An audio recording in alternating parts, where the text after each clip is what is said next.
Good morning, Miss Igbalina Mundarte. Maklaro ba akong tingog?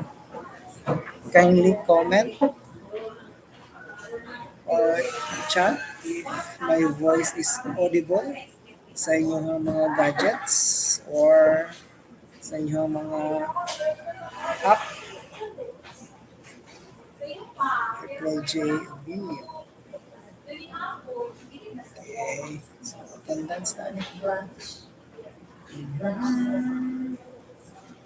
BSTM.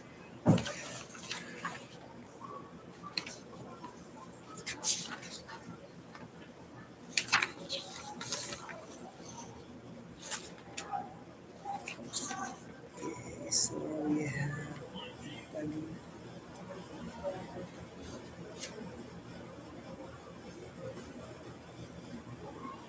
Mundar.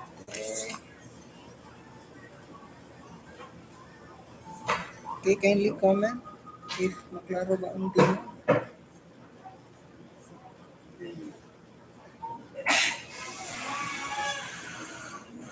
Calendars. Magkati. Where are the others?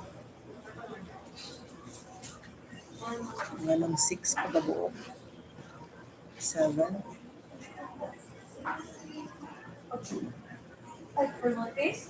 The end.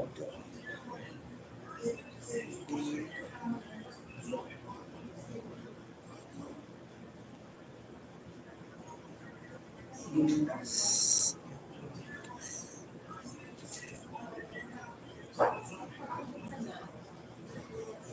Sir, so ipag-report sila, sir. Activity sheets, Ano sa iyo subject? every Ano sa iyo course? BSTM. 2A, 2B. 2A. Okay. Gapon naman ang deadline. Hindi ko yung activity 2, sir. Ano sa day? Ugma? Kila mo kabuo? Pizza. Siyempre. Activity sheet, sir. Garera sa akong activity sheets. Shane, how are you, Shane?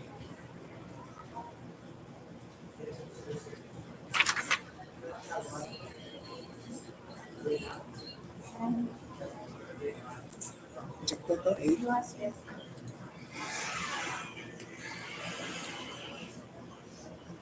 Okay, so maklara kung tingog, dili. Wala pa yung nag-comment.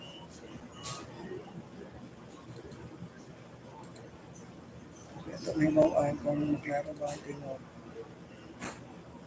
BSTM 2.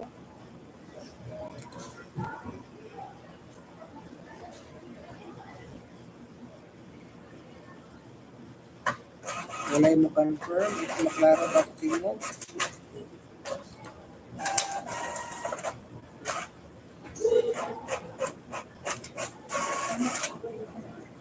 Ano rin? Okay. Dili, maklara ba ang tingog. Walay mo confirm. Okay.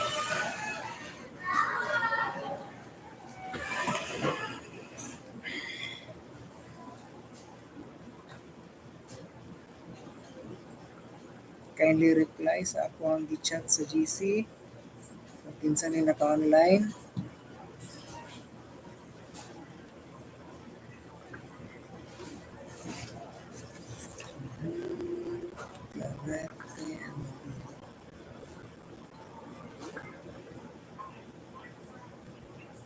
Okay, thank you for confirming, Johanna and AC. Wait lang, kasi may attendance. Kasi nawawala na sila. Basic lang. Kina Adman and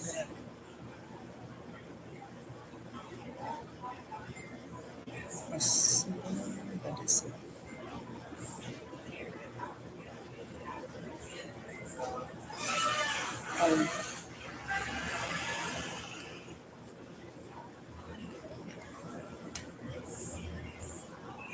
Okay.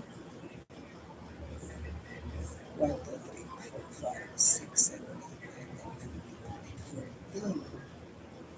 Dago. Okay, so let's start. Later na po magtuwa sa inyong attendance. Last naka-login sa attendance is Miss Tricia Babia Dago. Okay, so today we will be discussing chapter 3 and chapter 4 sa itohang libro. So chapter 3 is entitled Classifications of Human Acts, while chapter 4 is entitled Components of Human Acts. So let's start first with chapter 3. So we have there the contents, learning outcomes, quotations, the main topic, of course, the classifications of human acts. We have three: morally good acts, morally evil acts, and morally indifferent acts.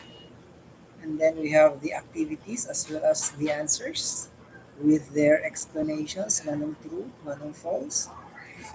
And then lastly, ang references. Okay, so let's start with the learning outcomes of chapter 3. Okay, so in the process and at the end of the discussion, learners must be able to first develop the ability to identify and distinguish morally good acts, morally evil acts, and morally indifferent acts. Number two, gain insight into behaviors that align with ethical ideals, contribute positively to well being, and foster a sense of morality. Number three, apply the concept of morally good acts in practical scenarios, both individually and collectively, and understand how positive actions contribute to the well being of individuals and society. Number four, comprehend the ethical implications of morally evil acts and their potential to cause harm, suffering, and injustice. Number five, understand that the categorization of human acts is not always clear and may vary based on ethical theories, cultural perspectives, and contextual factors. Number six, develop critical thinking skills in moral judgment, considering circumstances, intentions, and outcomes in evaluating behaviors. Okay, so let's check.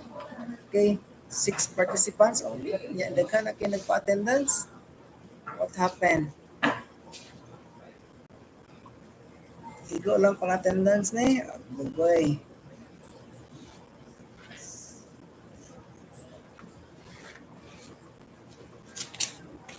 Daghan na kayo nagpa-attendance pero six ra ang nag-participate. Eh, dahil na lang yung style ha. Dahil lang mo mag-quiz ko, di mo maka-answer. Okay, so let's start first with ethical behaviors. Akin in quotation na rin, chapter code. Ethical behaviors like seeds of love and honesty grow into a garden of compassion, integrity, and support when planted in the fertile soil of our community. So, what does this quote imply? So, the quote implies that morally decent actions or deeds establishes the foundation for a healthy and caring environment. These ethical activities, like seeds that grow into blooming plants, contribute to the establishment of a culture defined by compassion, integrity, and mutual support. It also highlights the transforming impact of individual choices on the community's collective well being. Okay, so let's go to the main topic, chapter 3, classification of human acts. Human acts are either in accordance or agreement with or contrary, meaning disagreement, to the laws of reason. And this relationship, either in accordance with or against to reason, defines their morality. In ethical philosophy, there are three categories of human acts. So we have the morally good acts, morally evil acts, and morally indifferent acts. So first, we will discuss morally good acts. So these acts are morally right or noble. They are consistent with ethical ideals and contribute positively to one's own or others' well-being.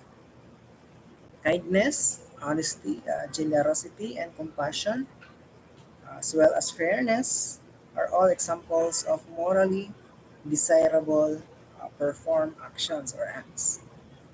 Acts of generosity, assisting those in needs, stating the truth or telling the truth, and acts of selflessness are its examples. In simple words, it is morally good act when the act is in harmony with the dictates of right and correct reason.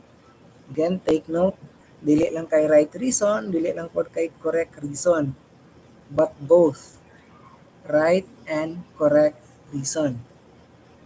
So we have here an example, organizing a fundraising event to benefit a local orphanage and include a disabled person, for example, demonstrates acts of kindness, compassion, and generosity. Advocating for honesty and truth in presenting findings during a collaborative assignment demonstrates moral integrity. Furthermore, tutoring and guiding a struggling classmate is an example of selflessness. These morally beneficial activities promote a caring and ethical collegiate community, benefiting both individuals and society as a whole. So we have here comments sa ato ang GC. Di makita sa line cellphone ako ang comment. Sir, how about sa imuhang app na YouTube? Okay? So if dili siya makita, pwede ra mo search ni siya.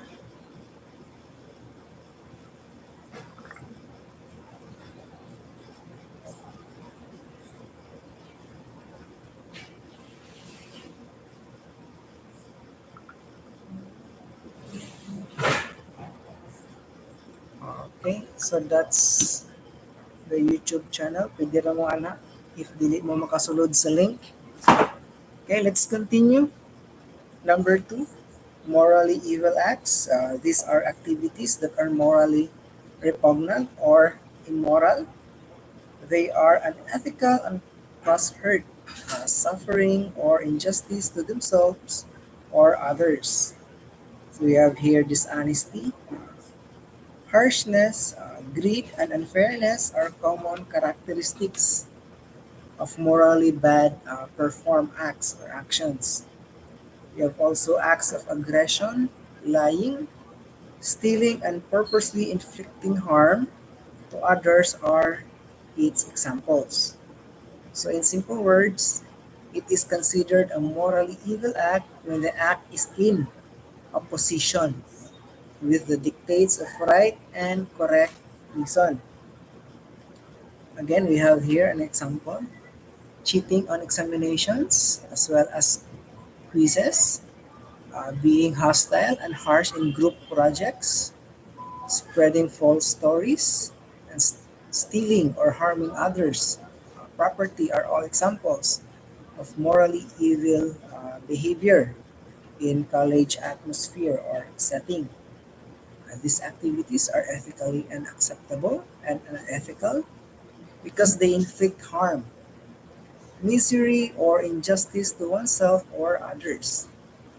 Dishonesty, harshness, greed, and unfairness are frequent traits of morally wrongdoings, and they undermine the values of honesty, compassion, and fairness that are necessary for establishing a healthy and supportive campus community.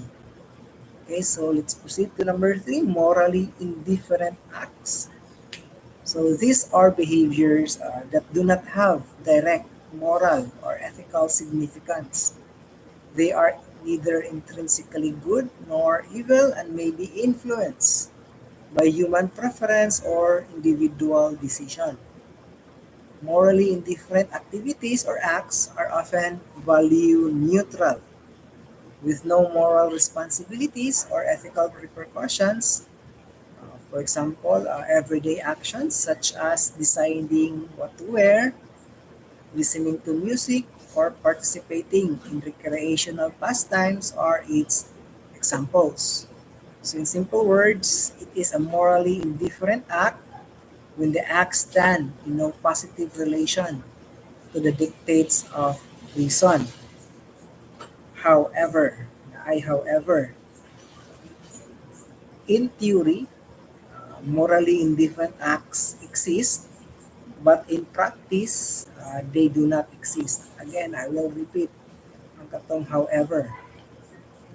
In theory, morally indifferent acts, they exist, but in practice, they do not. So, sa may explanation kaha ani. So, itong ikuan siya ang explanation. So, a neutral or morally indifferent act becomes good or evil depending on the conditions that determine its performance, particularly the aim in view, your motive, purpose, or intention of the act's doer or agent. So, magdepende kung unsa kuno iyang intention, unsa iyang motive. So, we will discuss that sa atong face-to-face kay mag-oral explanation mo nga nung ingana na siya. So, human act categorization is not always clear and can be subjective depending on the context. What is deemed ethically good or bad varies depending on the ethical theory or cultural perspectives. Furthermore, certain behaviors may fall into a moral gray area in which their moral judgment is contingent or changing on certain circumstances, intentions, or outcomes.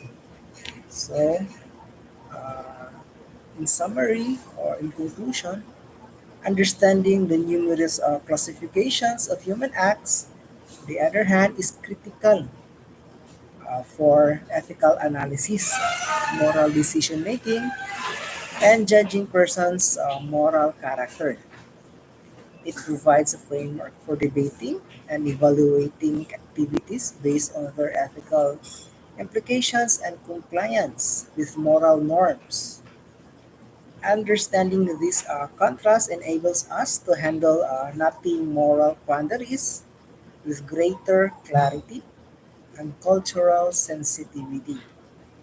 We can develop a more informed and compassionate society that accepts different points of view while adhering to basic ethical standards by engaging in ethical analysis. So that's chapter 3. You study the activity there. Answers are provided with the explanation. So let us move to chapter 4. So chapter 4 again is entitled Components of Human Acts. We have there the contents and the main topic for this chapter is the components of human acts. We have three. So the three components of human acts we have knowledge, freedom, and voluntariness. So again, I will read the learning outcomes for this chapter. In the process and at the end of the discussion, chapter 4, learners must be able to first develop the ability to assess and comprehend the significance of knowledge in decision-making processes. Number two, cultivate an understanding of the role of freedom as the foundation for personal liberty and self-determination. Number three, recognize the importance of voluntariness in fostering internal motivation and a sense of purpose in actions. Number four, Apply the concepts of knowledge, freedom, and voluntariness to make informed and responsible decisions in academic and real life situations. Number five, acknowledge the interconnectedness of knowledge, freedom, and voluntariness in shaping individual agency and personal development. And lastly, number six, appreciate the ethical implications of the components of human acts and their role in contributing to a just and respectful society or community. So again, we have there the quote. Understanding the interplay of human acts enables us to become aware designers of our own fate, nurturing compassion and principled living in the immense tapestry of life. So, what does this mean? Okay, na diha sa ato ang box ang meaning. So, understanding how different human activities interact allows us to consciously shape our futures. Understanding this dynamic allows us to build values such as compassion and principled living, thereby contributing to the vast and complicated fabric of existence. It essentially highlights the importance of awareness and deliberate decisions in creating a meaningful and ethical existence. So, the main topic, let's proceed to the components of human acts.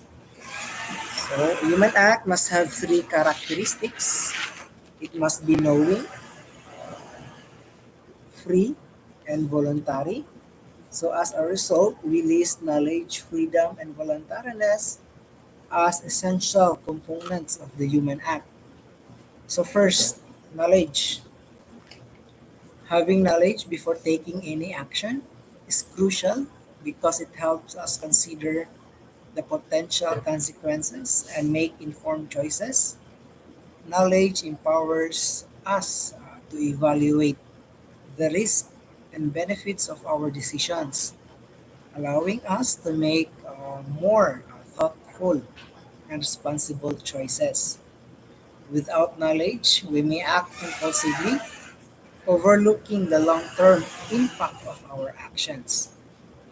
So, in an academic context, having knowledge about subject before writing an essay or taking a test or examination allows us to present well-informed arguments and answers.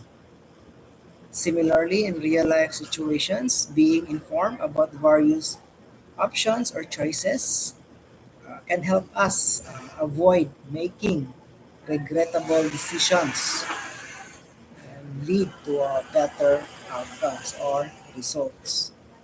Number two, freedom. Freedom is the foundation of personal liberty and self determination. It enables us to mold our lives in accordance with our beliefs, interests, and goals. When we have the freedom to make decisions, we accept responsibility and accountability for our actions, which can result in a feeling of empowerment and personal advancement. So it's vital to understand that freedom comes with responsibility. While we have the freedom to make our own decisions, we must also consider the consequences of our actions.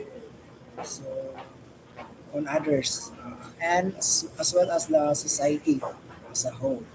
So this notion or idea is frequently summed up with the saying, with great freedom comes great responsibility.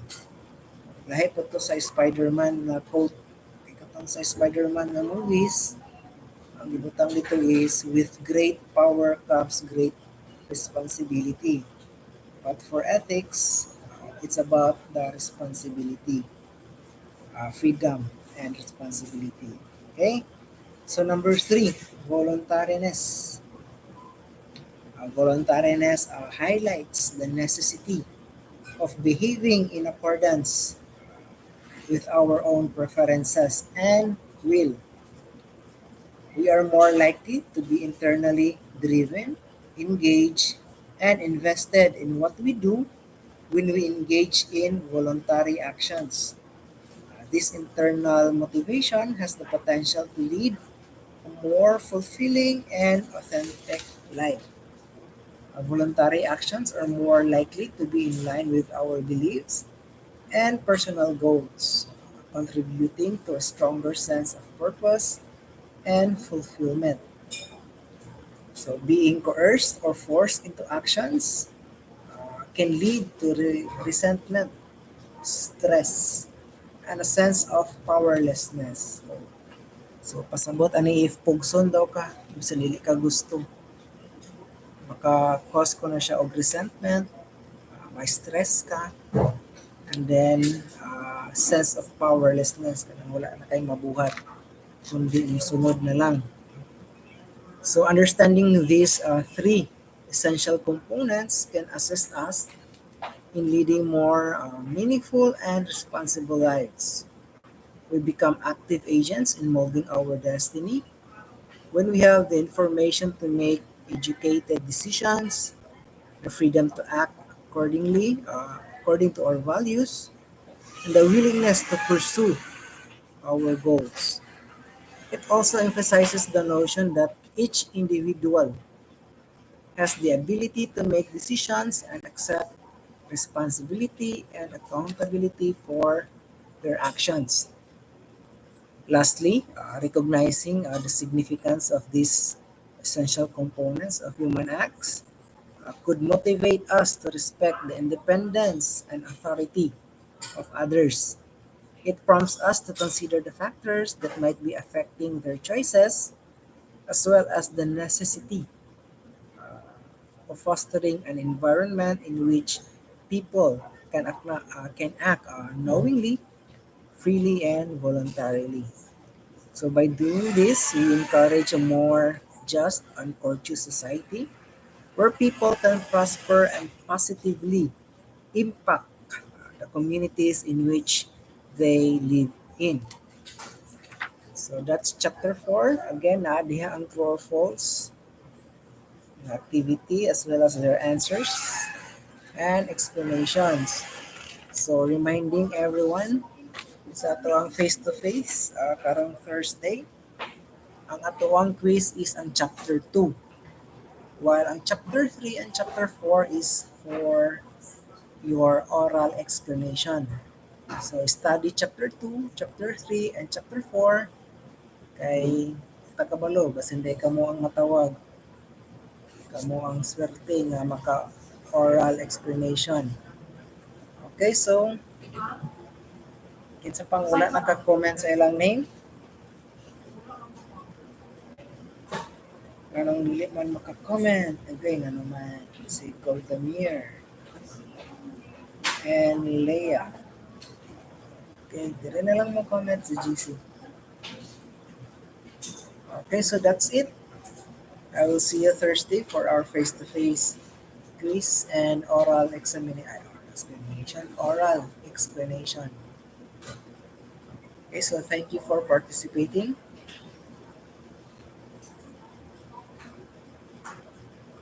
and God bless. I will see you Thursday. Thank you for your time.